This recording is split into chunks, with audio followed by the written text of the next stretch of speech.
Okay, welcome to Down the Donut Hole podcast on the road. And we're literally sitting in the airport waiting for a flight. Yes. And you know what? This place is buzzing with activity, as you might expect.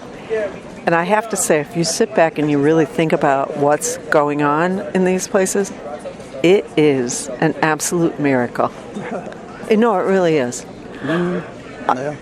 So many people heading in different directions, loaded down with literal baggage and personal, emotional baggage, having left a place or worried about where they're going or anything like that.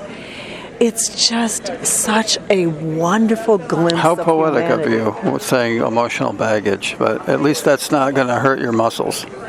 Yeah, speaking of that, you know what? I keep getting a cramp in my neck from carrying my backpack, and I don't want to hear what you always say about my backpack. What? Because I have two pains in my neck, and I'm just going to leave it at that. Yeah, I won't say a thing. Don't say it. At least for now, because it's too close to Mother's Day still.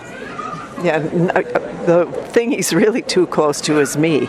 Usually we sit on either end of a desk, but right now we're sitting shoulder to shoulder, and so if he gets me mad, I might snap. Of course, then I'll get hauled off by security. So. We're so close that you won't be able to wind up or anything, so I'm actually safer than normal. Yeah, no, that's right. You are safer than normal. It is. It's so fun. I love being in airports for a reasonable length of time, not endless hours. Right, but I mean, we've always noted, and I think you're the first one that brought this up years ago, that airport time is like double. It goes like so fast. At first you say, oh, we got all this time to wait, and all of a sudden they're boarding. No, that's true. But I think it's because you sit in your chair and you're just so bored that you fall asleep. And so there's that interval that you really can't account for. I think that's the real thing. What I also like, and especially if you're heading out on an international flight, is the food stations behind the gates, out by the gates. They have so many different international things that you can try that if you're a person who lives in a modestly sized town, you don't have access to all of that stuff as a general rule. And so it's fun. Oh, I know. I was remarking about that when we got through security. It's your reward kind of going through the cow catchers and all that stuff. Is to look at all the cool shops. Those cow catcher things, that's what we call them. The alleys that you wind your way down one way and then back the other. It's like, what do they call those roads? Like serpentine. You serpentine your way to the TSA checkpoints. More like switchbacks on a mountain road. Yeah, but I wonder who realized that accommodates far, far, far more people than if you just lined up in straight rows aimed for the TSA. So it's like you can't trust a huge crowd to queue up properly and be orderly? They are orderly, though. Oh, well, the way they have it. But I mean, if they didn't have any of that, the people would just come in one big chunk and like maybe not be so organized, I'm guessing. No, it's a brilliant way to do it.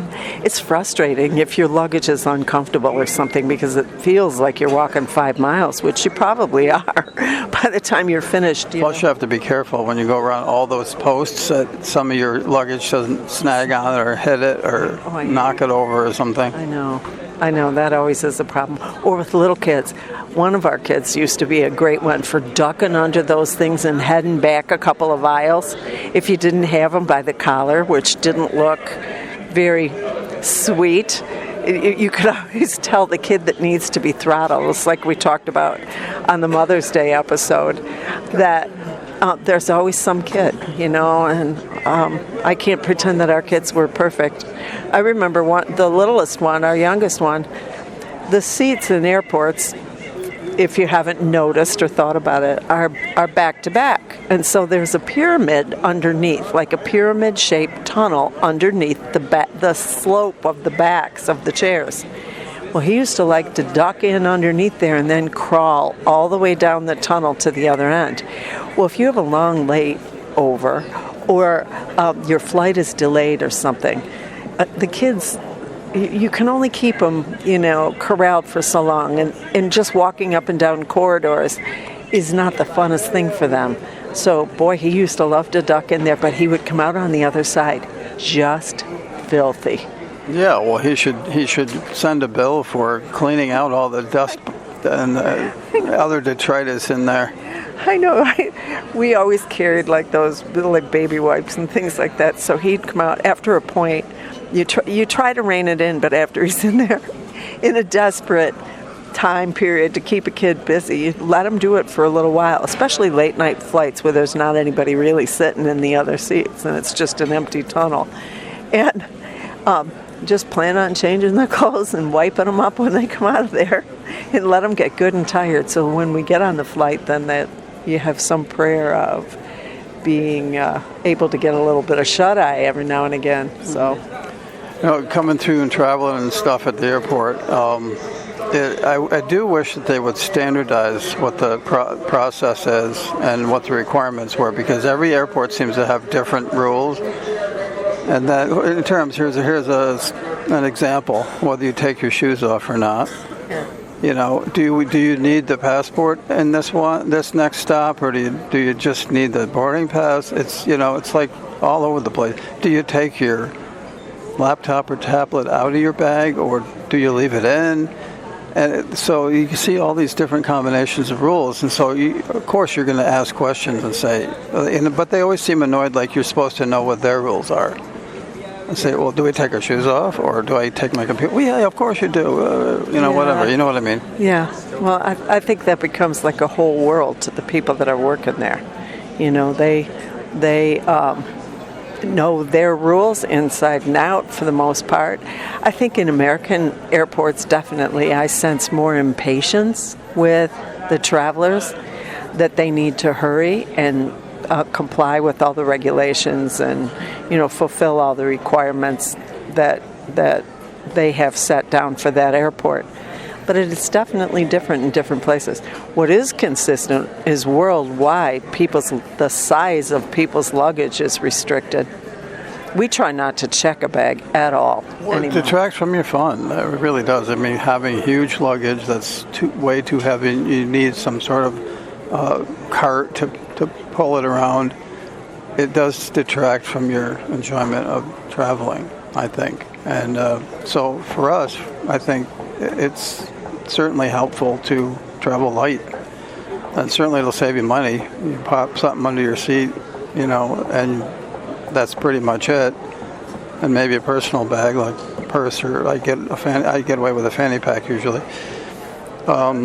It's so much more pleasant, the traveling process itself, that way. Yeah, it is. I bought a little rolling bag. Usually I carry just a good-sized backpack, not huge, but the weight of that dragging on my shoulders has gotten to be a little bit too much. So I finally decided, okay, I'll try a rolling bag, and I bought one at the thrift shop to see if I like it. It looked brand new, Samsonite, good label, and small.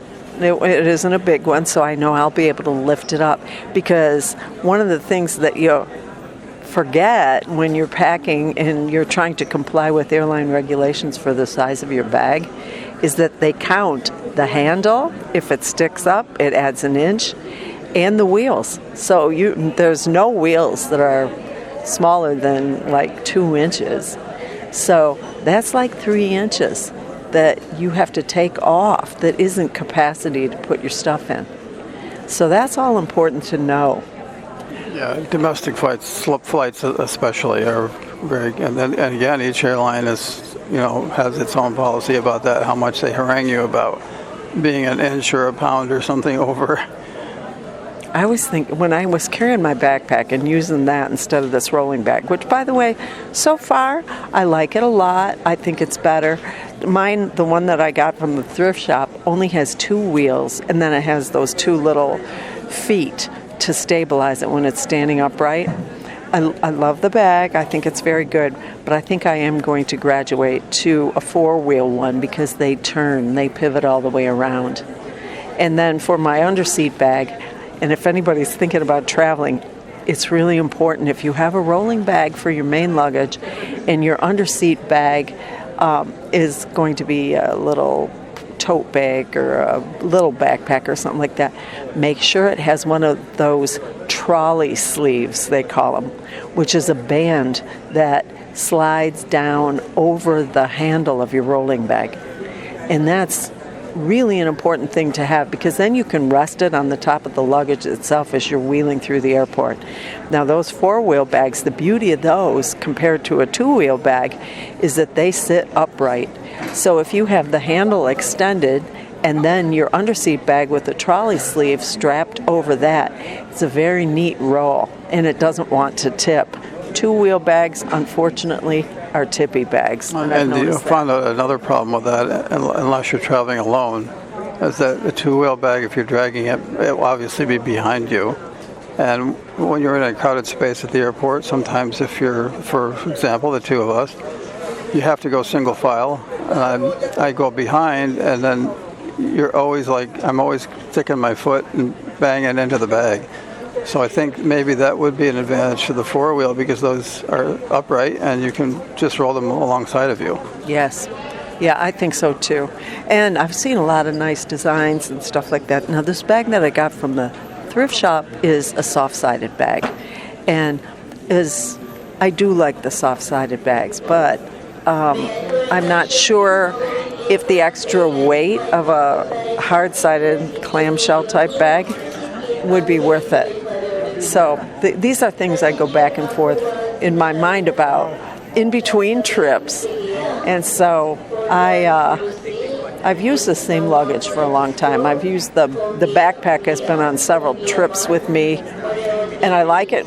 Like I said, I like it very much, but if you're waiting a long time and you're shifting between gates, and especially if you have to switch gates, if they change the gate numbers or something at the last minute. We've had that happen a lot lately, traveling internationally. And so you pick up that pack, and after like an overseas flight or 2 or 3 short hops or something like that, every time you have that bag, it gets heavier, it feels like. So that's one of the things that I'm also happy about with the rolling bag. But I do think I'm going to commit to I believe, soft-sided, not a hard-sided roller. And I want a different underseat bag that has that trolley sleeve. I was thinking about making a bag that would be absolutely perfect for the regulations for some of the budget airlines, because we use them a lot. Again, they each have their own rules, too, about the size. I mean, they'll restrict ridiculously small. But when you get there, many times I've tested it, ones that have just gives you only 7 inches as an example of height when the bag is flat on its back under the seat.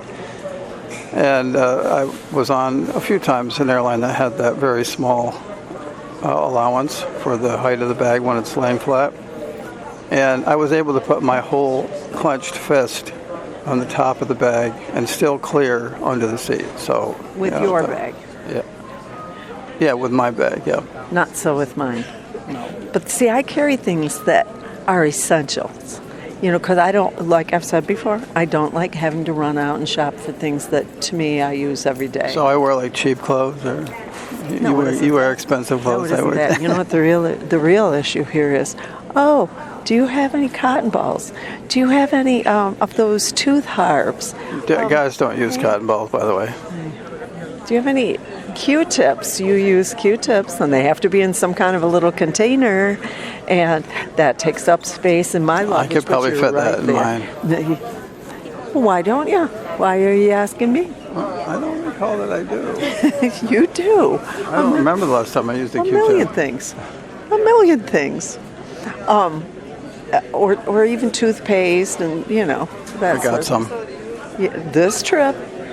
That's all I'm going to say. This is going to turn into another argument. But be that as it may, it does people good to travel. And I'll say again, I do think that having young students, I think senior year of high school, I think it is important to take a class trip and be someplace reasonable and have the kids be exposed to students from other countries. It's just better. That you'll find that your perspective is not the only perspective. And that's a humbling experience. It's very humbling. And I think once you incorporate that into your worldview, then you're somebody that people can work with. Then you have an understanding that things are so much bigger than we think, and we are all interconnected. Yeah, travel does increase your perspective, so much. Yes. And you know what? In lieu of travel, I do think that young kids should be encouraged to try foods from other lands on a regular basis. I think having dinners, international dinners at school would be a great way to introduce culture. To put on an evening with music, food, maybe a travel log or something like that, and require the students to go. It would be a great social engagement, and maybe if there were visitors or local professionals who originated in an area, not local, to talk about it. I'll even say to talk about other states. This is a huge country, and certainly the sensibilities of the Midwest are not the same as the sensibilities in the South. And so to learn that even within our own country, there are vast differences in perspective.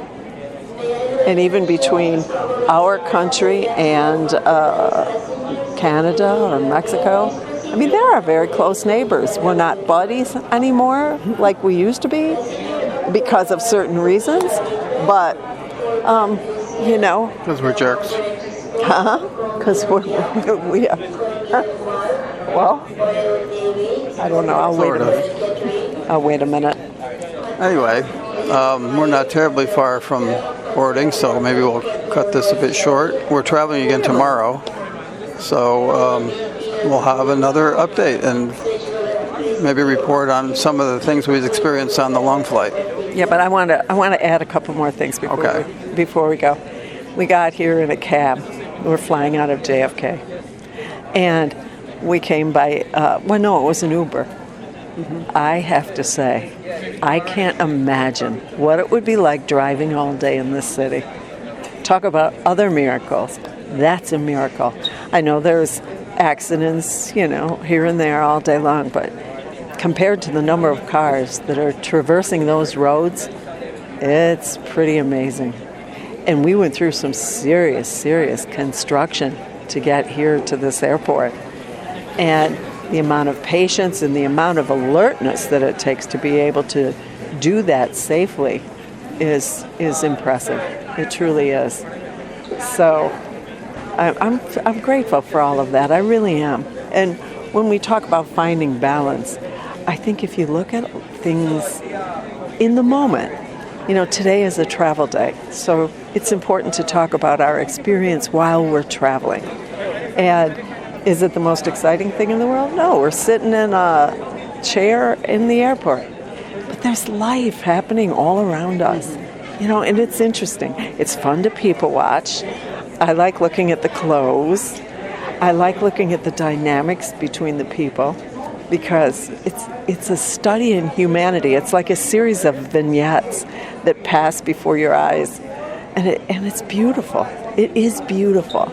And if you take them one at a time and then sort of stitch it together in your mind like a crazy quilt, it's so pleasing and so beautiful the way it is. All the age groups and the way people are approaching this same experience of moving from one place to another through a busy airport. We all have our schedules to meet. There's all kinds of pressures on us. We all realize before we get where we're going what we forgot back home that would have made it better, that we should have had, which was also something today, just a tiny little blessing that I thought. The Uber drivers, I said something about my phone, and he heard me, but not the full statement that I had made about my phone. I said, I have my phone right here. I told Dave where I put my phone, because sometimes you forget. You're moving so much stuff back and forth and, taking things out of pockets. And so the driver caught part of what I said. And then he turned back and he says, if you need to go back for your phone, he says, we can do that. We're not very far away. And he says, also, people always forget their passports. And he says, I will go back, but he says it's really considered almost like a second trip. But he says if it's not very far, we'll go back and get it. And I thought, how about that? For that person that maybe doesn't have somebody to remind them. Like we remind each other usually about stuff. Yeah, and he was super courteous all the way around because when we pulled up, he jumped out and opened the trunk and took our bags and all that. Not all of them do that, that's for sure. They don't. No, they don't. But that gentleman certainly did. And it makes you feel cared for.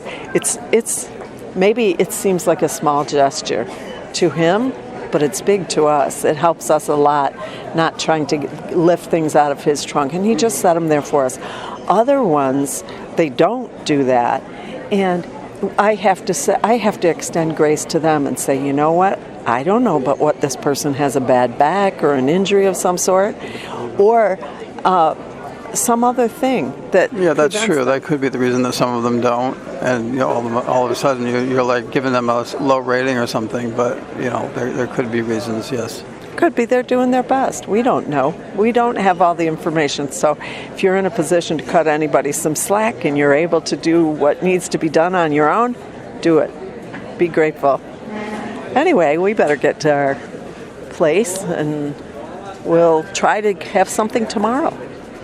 So there's never any promises when you're on the road because it all depends on battery life and the ability to charge up and keeping track of things. And this is not an ideal spot because you can hear all the background noise, but consistency is the thing we think with the podcast. We try to get something out every day, Monday through Friday. It's enjoyable. It is. Take care. Yep. And so long from the donut. And count your blessings.